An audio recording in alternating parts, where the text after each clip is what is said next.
Hello SPS Astrology lovers, this is Shankar Pratap Singh and you are watching SPS Astrology।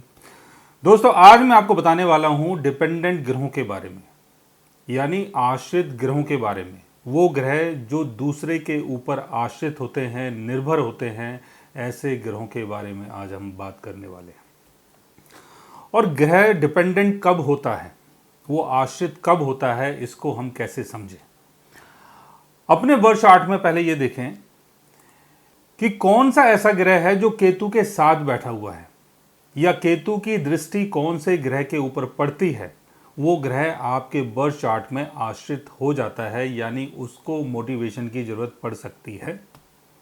जैसे first house का Lord Ketu के साथ बैठा हुआ है, या फर्स्ट हाउस में केतु की प्लेसमेंट है, फर्स्ट हाउस का लॉर्ड केतु के साथ बैठा हुआ है, या फर्स्ट हाउस का लॉर्ड फर्स्ट हाउस में है, केतु का एस्पेक्ट उसके ऊपर पड़ रहा है, तो ये जो ग्रह है ये डिपेंडेंट हो जाता है, यानी आश्रित हो जाता है। इसमें आपको अपनी पहचान के लिए, अपने नाम के लिए, अपने एफर्ट्स के लिए, अपनी एक पोजीशन बनाने के लिए दूसरों के ऊपर निर्भर रहना पड़ सकता है, और दूसरों से एडवाइस के कारण ही आपको जीवन में आगे सफलता मिल पाती है, यानी दूसरों की एडवाइस की जरूरत आपको पड़ सकती है।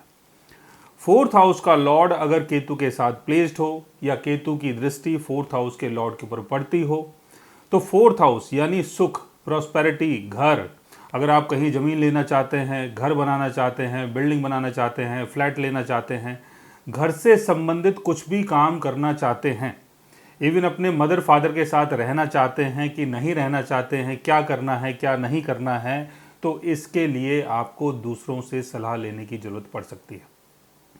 क्योंकि केतु एक ऐसा प्लेनेट है जो हमें भ्रमित करता है, जो हमें मिसलीड करता है, मिसगाइड करता है।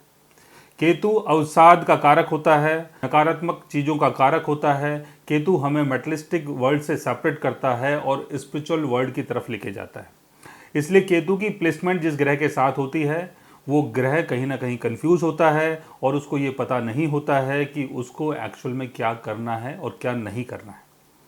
सिक्स्थ हाउस का लॉर्ड अगर केतु के साथ हो, सिक्स्थ हाउस के लॉर्ड के ऊपर अगर केतु की दृष्टि पड़ती हो, तो अपने काम धंधे के लिए, अपनी हेल्थ के लिए, अपनी बीमारी के लिए, अपनी दवाइयों के लिए, अपनी डेली के काम के लिए, अपनी जॉब के लिए आपको दूसरों के ऊपर आश्रित रहना पड़ सकता है, या दूसरों की सलाह के कारण ही आप कुछ ऐसा काम कर सकते हैं जो आपके फेवर में आ जाए। क्योंकि यहाँ पर केतु आपको समझने नहीं देगा कि आपको जॉब करनी चाहिए, जॉब नहीं करनी चाहिए, जिस जॉब में आप हैं उस जॉब को छोड़ना चाहिए या उसमें कंटिन्यू करना चाहिए। सेवन्थ हाउस का लॉर्ड अगर केतु के साथ होता है तो पार्टनरशिप, मैरिज, कॉन्ट्रैक्ट, एलियांस, इन सब चीज़ों के लिए आपको दूसरों की सलाह की ज़रूरत पड़ सकती है। क्योंकि सेवन्थ हाउस का संबंध मैरिज से है, एलियांस से है, पार्टनरशिप से है।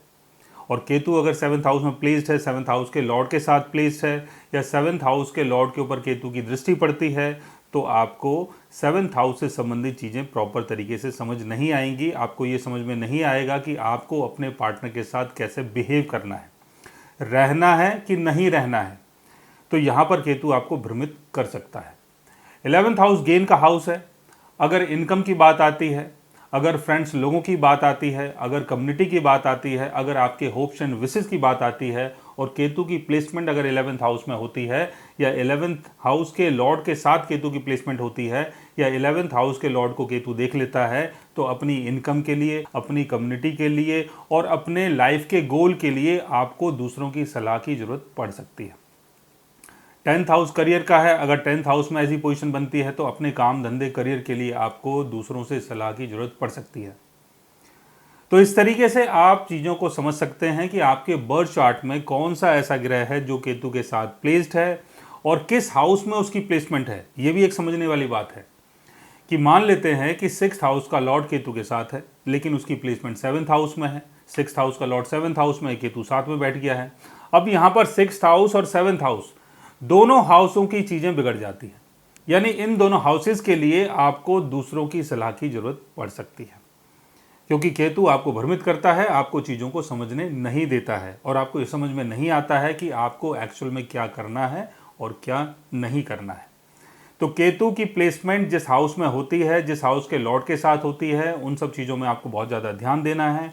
अगर आपके बर्थ चार्ट में भी कोई ऐसा योग बनता है तो उसके लिए आप SPS एस्ट्रोलॉजी से कंसल्ट कर सकते हैं। अगर आप भी जानना चाहते हैं अपने बर्थ चार्ट के बारे में या बर्थ चार्ट से जुड़ी हुई किसी चीज़ के बारे में, तो उसके लिए आप हमारे चैनल को सब्सक्राइब कर सकते हैं। और अगर आप हमसे बात करना चाहें, कंसल्ट करना चाहें, पर्सनली हमसे मिलना चाहें, तो आप हमारी वेबसाइट के थ्रू, हमारे ऐप के थ्रू हमसे मिल भी सकते हैं, बात भी कर सकते हैं, और गाइज आप हमसे कंसल्ट भी कर सकते हैं। So guys take care, love you all and good bye.